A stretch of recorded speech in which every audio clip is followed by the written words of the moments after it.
Baik, kita lanjutkan materi kita tentang alur kerja ya. Di sini ada alur pengerjaan bengkel yang baik.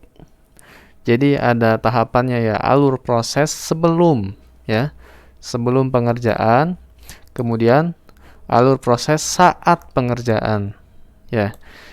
Apa saja alur proses sebelum pengerjaan? Ya. Pertama, tentunya kita harus melakukan persiapan. Ya, persiapan di sini kita menyiapkan perlengkapan keselamatan kerja untuk kita semua yang bekerja, ya. Seperti pakaian kerja, kemudian sepatu kerja, helm, sarung tangan dan lain-lain. Ya, yang sekiranya dibutuhkan pada saat bekerja. Sehingga pada saat bekerja kita aman dan selamat dari yang namanya kecelakaan kerja. Gitu. Kemudian kedua, setelah persiapan adalah melakukan pemeriksaan. Apa yang diperiksa? Alat, ya, atau perlengkapan. Ya, alat atau perlengkapan, ya. Seperti misalkan memeriksa kunci-kunci yang dibutuhkan, apakah masih sesuai dengan standar, masih bagus, ataukah sudah rusak. Nah, kalau misalkan sudah rusak kan, kita bisa menggantinya sebelum kita bekerja. Gitu. Ya. Kemudian berikutnya adalah melakukan pemeriksaan terhadap bahan yang akan dikerjakan, yang akan dipekerjakan ya, seperti pemeriksaan sisi-sisi plat yang tajam misalkan. Ya, itu harus dirapihkan dulu. Jangan sampai ada benda-benda tajam di lingkungan kerja kita. Ya. Pemeriksaan terhadap benda yang berbahaya misalkan, yang dapat mengganggu proses kerja kita. Ya, kalau ada benda yang berbahaya maka harus kita buang atau kita simpan, kita amankan. Itu ya. Kemudian berikutnya adalah menganalisis lingkungan tempat kerja kita, ya. Menganalisis lingkungan kerja kita. Kenapa kita harus menganalisis lingkungan kerja kita? Ya, sebab lingkungan kerja yang nyaman dapat memberikan motivasi ya terhadap kita untuk bekerja, ya, sehingga kerja kita lebih konsen. Kemudian kemungkinan kecelakaan kerja juga sedikit, gitu kan? Maka dari itu kita harus menganalisis dulu lingkungan kerja kita, membuat lingkungan kerja kita itu nyaman, ya, nyaman dan aman, gitu. Oke. Nah, itulah alur proses sebelum ya, sebelum pekerjaan, sebelum memulai pekerjaan, gitu. Kemudian ada di sana alur pengerjaan atau alur proses setelah atau saat melakukan pekerjaan. Yang pertama adalah mengkondisikan peralatan dengan rapi, ya. Mengkondisikan peralatan dengan rapi, ya. Peralatan yang dikondisikan dengan rapi itu akan membuat efisiensi dan efektivitas bekerja itu tinggi.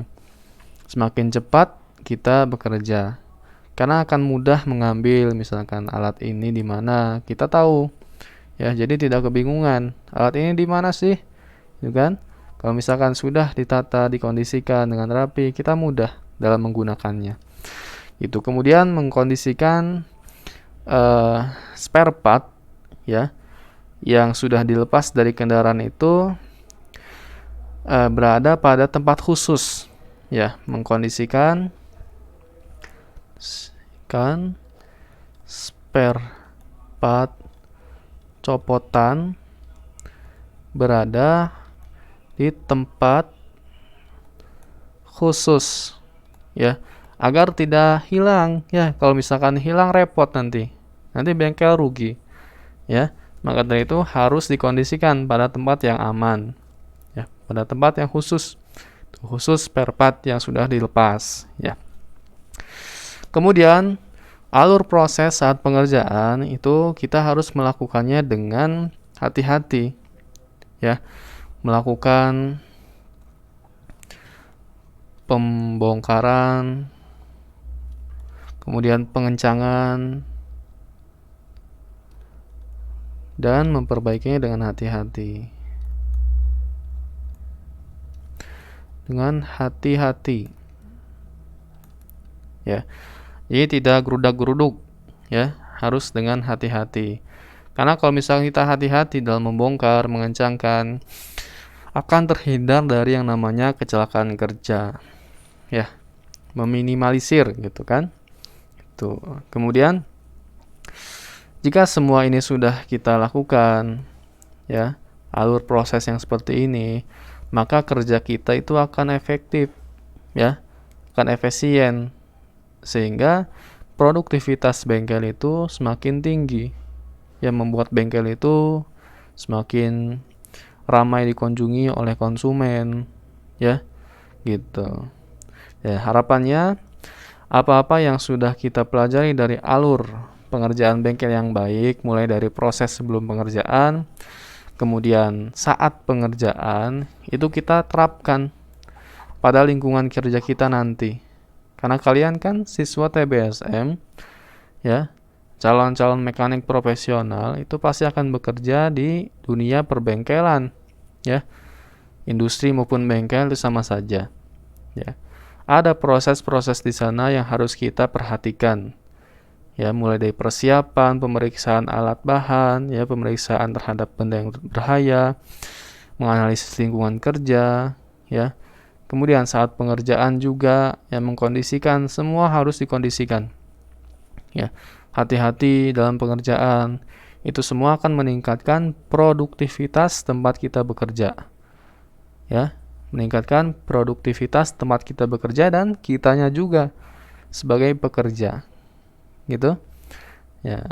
Kalau misalkan sudah kita menerapkan ini, insya Allah, ya, akan menimbulkan rasa kebanggaan tersendiri dalam diri kita, ya. Kita membudayakan budaya industri pada saat kita bekerja, ya. Ini juga kita bisa terapkan pada saat kita praktek di sekolah, ya. Saat kita belajar di sekolah.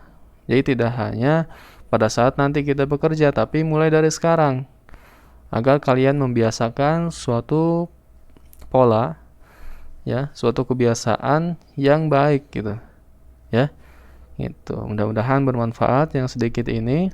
Silakan kalian pelajari kembali materi-materi yang sebelumnya sudah kita bahas, ya. Harapannya nanti pada saat kalian sudah lulus dari SMK Negeri 3 Kuningan ini, kalian menjadi lulusan yang profesional, ya, yang berakhlak mulia, ya, yang baik-baik lah, gitu intinya.